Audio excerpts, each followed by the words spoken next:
The current population of the planet of the world has reached 7.3 billion.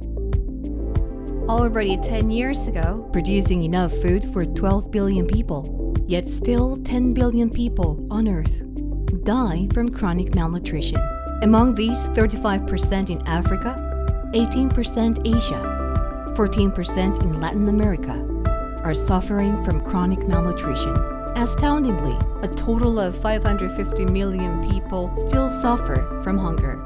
850 million people suffer from chronic malnutrition. Half of the Earth is starving. The culprits aren't droughts, typhoons, floods, and not even wars. Someone's slowing down the supply and distribution of the abundant food for far too long. Their purpose is to maximize their own profit by using food supply. They monopolize half of the grain supply and manipulate prices with the sole purpose to maximize their own profits. Financial capitalism has already pushed aside the conventional forms of capitalism, such as the industrial, trade, and service capitalism, to surface as the one and only reigning one. Consequently, its force to prioritize and maximize profit can be felt in all areas of today's society.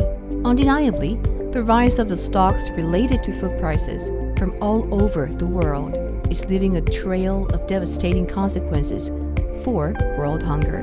The onset of the industrial development in the 19th century paved the road for buyers from all corners of the world to purchase large quantities of agricultural products in Europe. The powerful colonial powers were dedicated to cultivating cacao for the British chocolate factories in Ghana, sisal from Tanzania, tea from Rwanda, and peanut from Senegal.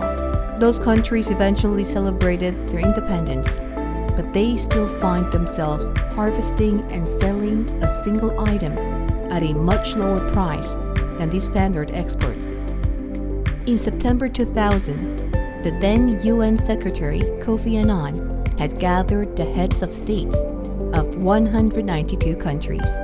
In the wake of the new millennium, the major tragedies that have followed mankind were an agenda to explore options and find a strategic solution to resolve them for once and for all.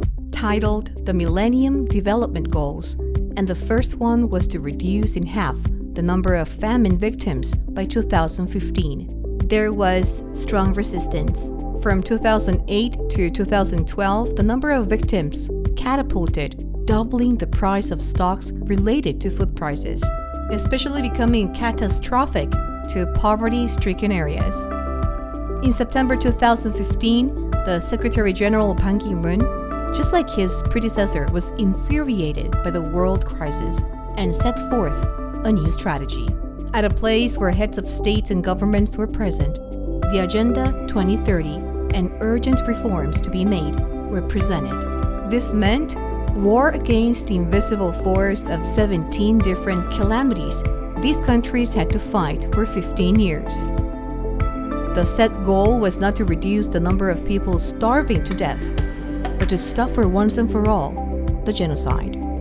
Agenda 2030's number one goal and second goal are to end famine and poverty, and a solution was needed. That is why all of you are here today as representatives to attend the blockchain finance implementation for poverty eradication and metropolis policies organized by the ISEA.